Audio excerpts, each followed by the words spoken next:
Selamat pagi para kader orang muda dimanapun Anda berada.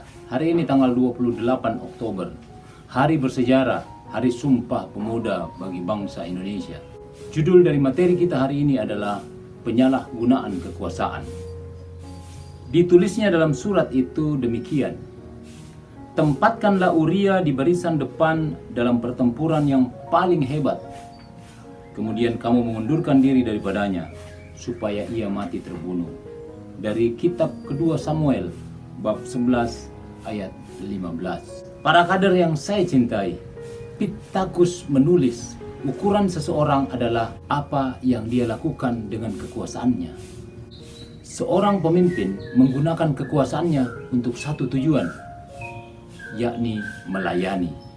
Mari kita renungkan jalan menuju penyalahgunaan kekuasaan dalam diri seorang pemimpin.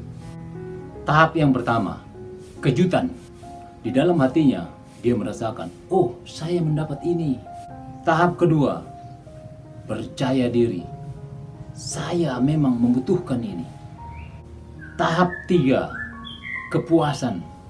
Saya layak mendapatkan ini. Dan tahap keempat, egois. Saya menginginkan ini.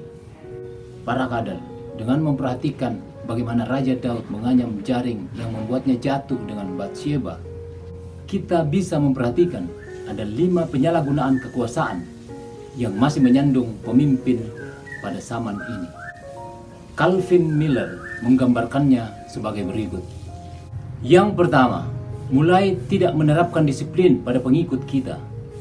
Yang kedua, percaya bahwa orang lain berhutang pada kita. Karena itu, apapun yang bisa kita pakai dari mereka, kita ambil dari mereka. Yang ketiga, berusaha memperbaiki, bukan membenarkan. Yang keempat, tidak mau menerima fakta bahwa kita bisa saja buta terhadap kehendak Allah. Yang kelima, percaya bahwa orang-orang yang mengikuti kita bisa kita pakai seenaknya. Para kader, materi hari ini sangat menarik, sangat menantang untuk semua pemimpin. Pittacus mengatakan bahwa ukuran seseorang adalah bagaimana dia menggunakan kekuasaannya.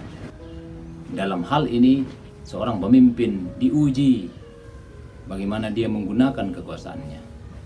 Tadi diuraikan juga bahwa ada 4 tahap seseorang yang mulai mendapatkan kekuasaan dan tergoda untuk menyalahgunakannya. Yang pertama tadi, kejutan. Dia kaget dapat sesuatu seperti menang lotre.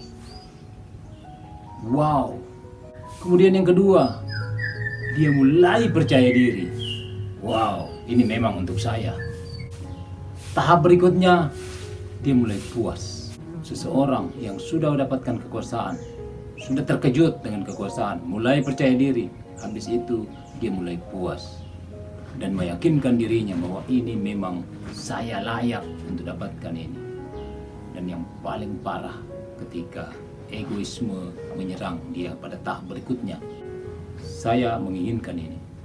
Mulai memikirkan apa yang dia butuhkan.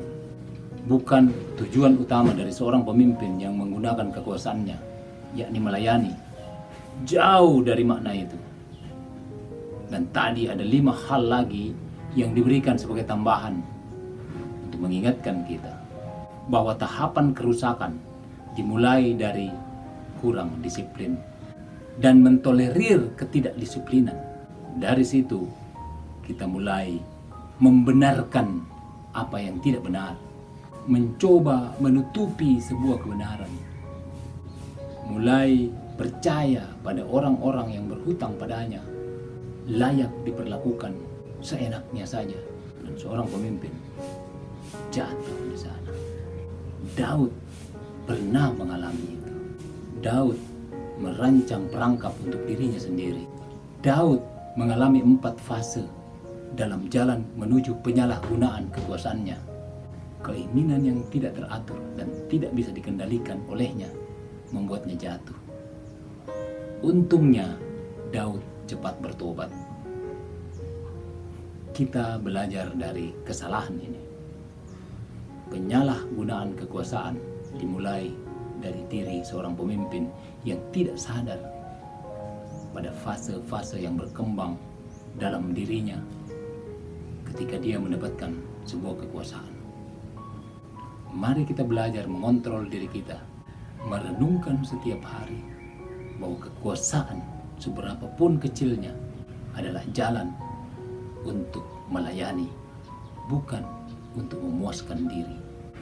Para kader, pertanyaan kita hari ini, apakah Anda mengenal tahap-tahap penyalahgunaan kekuasaan dalam kepemimpinan Anda? Selamat belajar dan berlatih. Tuhan memberkati kita semua. Amin.